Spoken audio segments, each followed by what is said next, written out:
satu. Ya. Dan kita tahu waktu Tuhan Yesus turun ke dunia, ya, menjadi manusia, dia melakukan misi penyelamatan atas dosa-dosa manusia, ya.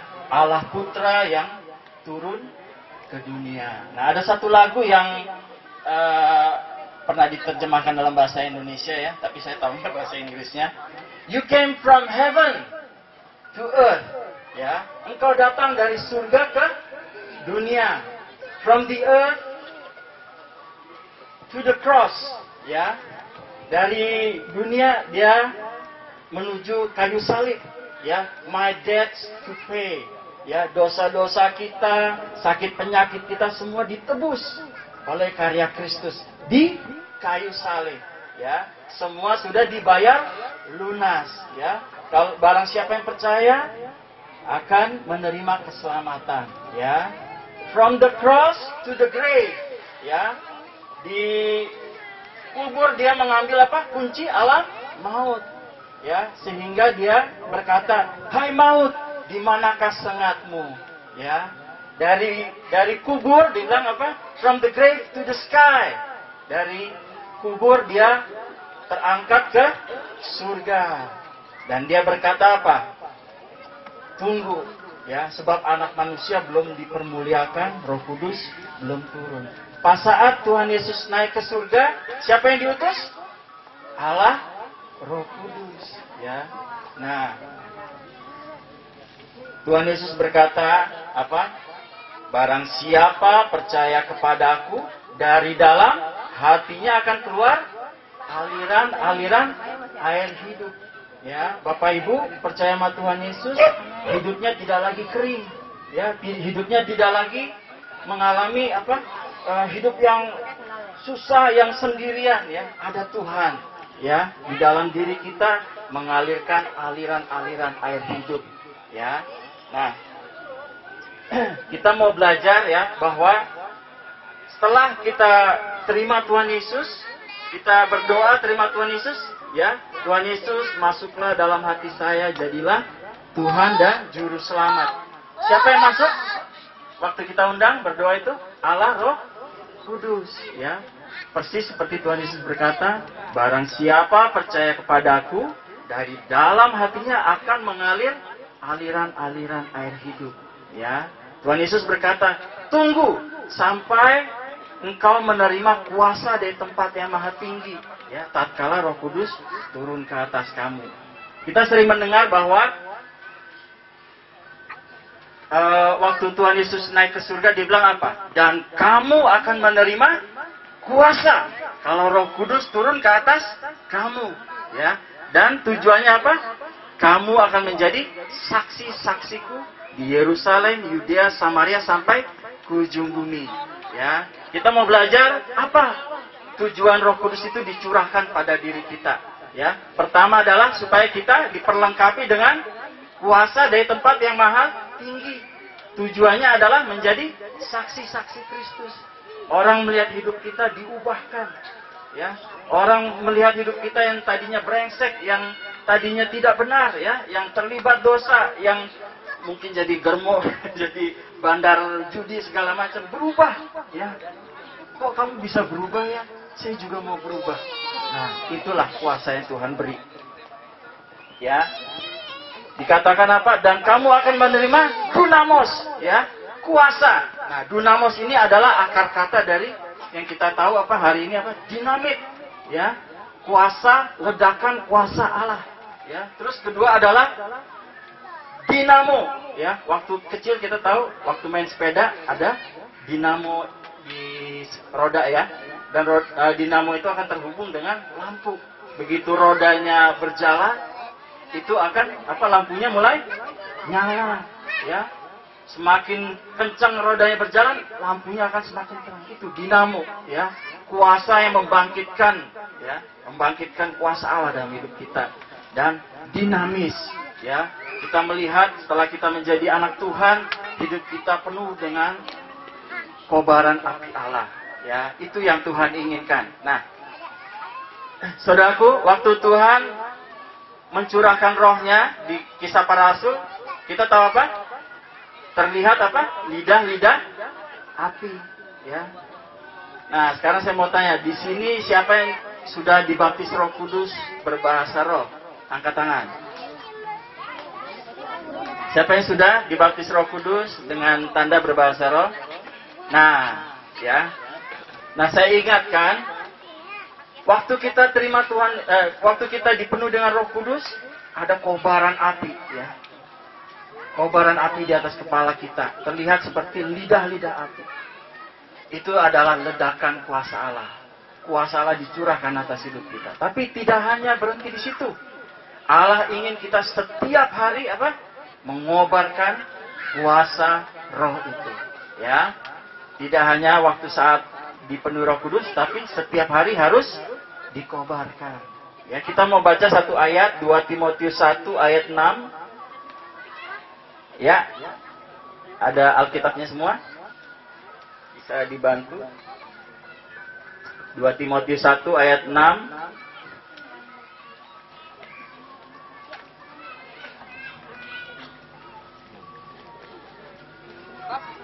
Pak Mamat bisa tolong bantu 2 Timotius 1 ayat 6.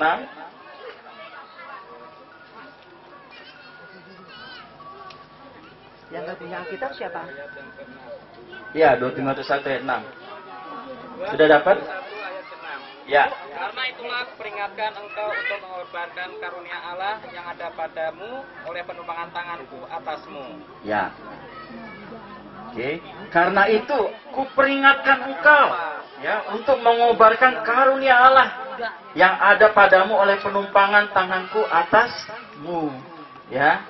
Kita tadi banyak sekali penumpangan tangan ya oleh Pak Cahya, Pak Rudi, juga sama teman-teman yang lain ya.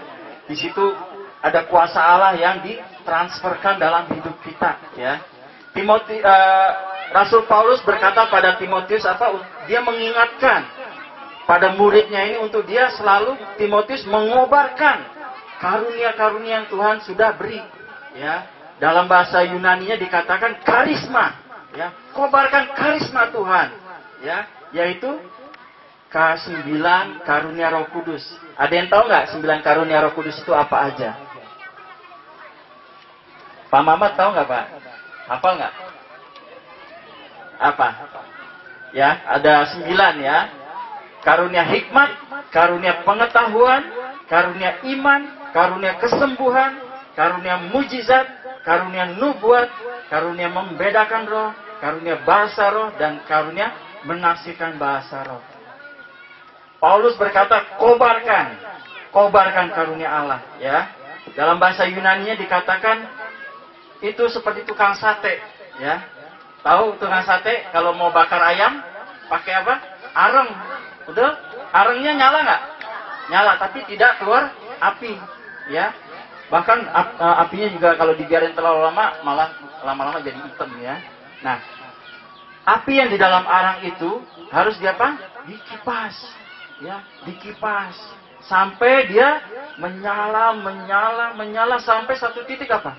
Boom, terjadi kobaran api, betul ya? Kipas sampai boom. Ya. Dan kalau kita terus kipas itu apinya seperti apa? Api gas itu. Ya. Paulus meminta Timotius untuk mengobarkan karunia itu. Ya. Setiap hari aku memperingatkan engkau untuk mengobarkan karunia Allah yang ada padamu. Ya. Saudara, 9 karunia roh ini harus kita kobarkan setiap hari.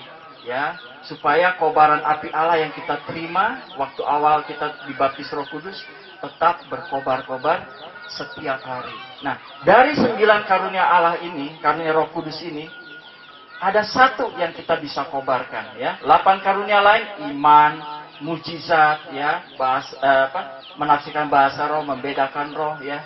Semua itu pasif ya. Kita menunggu Tuhan memberi baru kita bisa menjalankannya. Karunia kesembuhan ya. Kalau Tuhan belum ngasih, ya kita menunggu ya.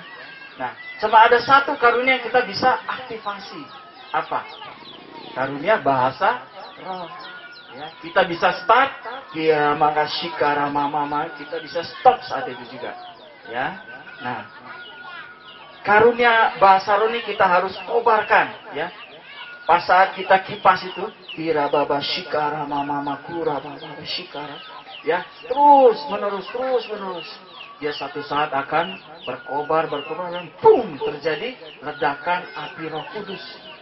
Dan 8 karunia lainnya dalam hidup kita akan terbangkitkan. Tiba-tiba kita berkobar-kobar dengan Roh Kudus, kita melayani, tahu Tuhan memberi karunia iman. Tiba-tiba Tuhan memberi karunia kesembuhan. Kita doain orang sakit, orang yang pengkor sembuh, ya, orang yang tuli mendengar, orang buta melihat. Bahkan ada hamba-hamba Tuhan, ya, yang Tuhan pakai dahsyat, orang mati pun dibangkitkan, ya. Kobaran api Roh Kudus kita harus pakai. Nah,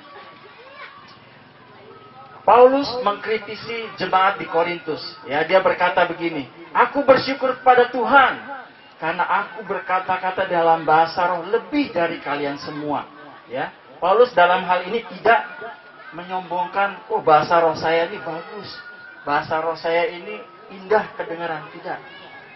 Ya, dia mengkritisi jemaat di Korintus. Mereka hanya berbahasa roh waktu di gereja. Mereka hanya berbahasa roh, berdoa bahasa roh itu hanya di pertemuan-pertemuan jemaat, hanya di konsel. Pas pulang ditaruh di lemari bahasa rohnya, ya, tidak dipraktekkan, tidak dipakai dalam saat teduh pagi dia, tidak dipakai dalam waktu naik motor, ya, waktu jalan ke pasar, ya. Makanya Paulus berkata, saya ini berkata-kata dalam bahasa roh lebih dari kalian semua. Karena apa? Waktu dia bangun pagi dia berbahasa roh. Waktu dia berjalan pelayanan dia berbahasa roh. Sampai dia tidur berjam-jam, tak terhitung dia berbahasa. Makanya dia berkata, pakai, kobarkan karunia itu, ya. Oke. Nah, kita mau praktekkan itu dalam hidup kita, oke? Ya, waktu ibu-ibu masak, ya, jangan mingkem, ya, jangan berkeluh kesah, menggerutu, ya, mau ngomelin orang, ya, atau apa segala macam. Berdoa bahasa roh, ya. Bahasa roh itu tidak perlu mikir, ya. 1 Korintus 14 ayat 14 dikatakan, waktu aku berdoa bahasa roh, rohkulah yang berdoa. Pikiranku tidak ikut-ikutan. Ya, jadi waktu kita berdoa bahasa roh itu, pikiran kita nggak ikut, ya, roh kita yang berdoa. Ya, di situ kita mengkobarkan karunia, ya, hati kita berkobar-kobar. Dan 9 karunia ini, ya, akan dipakai Tuhan untuk membangun gereja Tuhan, membangun konsel kita, ya, membangun Baharengkok, dan orang-orang akan melihat. Ya, tatkala kita berkobar-kobar di dalam Tuhan, orang-orang akan melihat, hidupmu luar biasa. Apa sih rahasianya? Lalu kita berkata, saya punya Yesus. Yesus itulah yang berkobar-kobar dalam diri saya. Dan orang-orang akan datang menyembah Tuhan, bertobat melalui hidup kita yang berkobar-kobar oleh hati Allah. Ya, saudara-saudari mau, Bapak Ibu, ya, kita kobarkan, ya.